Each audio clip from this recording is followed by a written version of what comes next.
So what is up people, welcome to this 1 minute explanation on higher order functions in JavaScript. So higher order functions are functions that can take other functions as arguments or return functions as their result.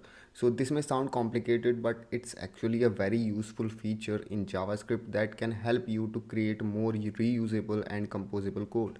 So by using higher order functions, you can create functions that are more generic and flexible.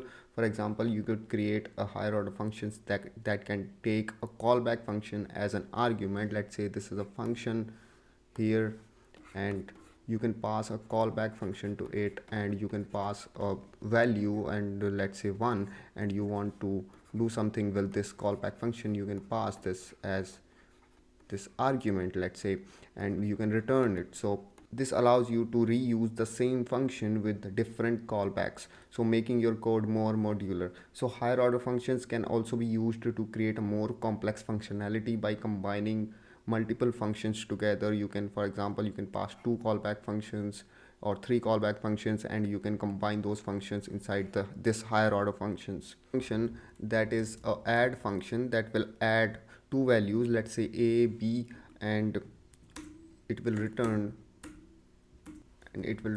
a plus b, right?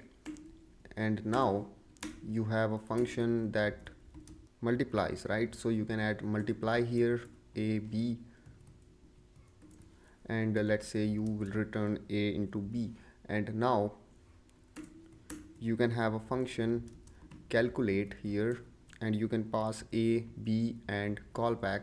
So now in this function, what you can do is you can return callback into a, b, right? So what it will do here, let's say console log calculate, we want to calculate 4, 5, and what we want to calculate, let's say we want to multiply, and we can pass multiply here, and if we run this, you can see 20. So by this feature, you can combine multiple functions in a higher order function, and you can return a function also. So thanks for tuning into my channel. I hope you found the content valuable. Don't forget to hit the subscribe button to stay up to date with our latest videos. Thanks again, and I will see you in the next video.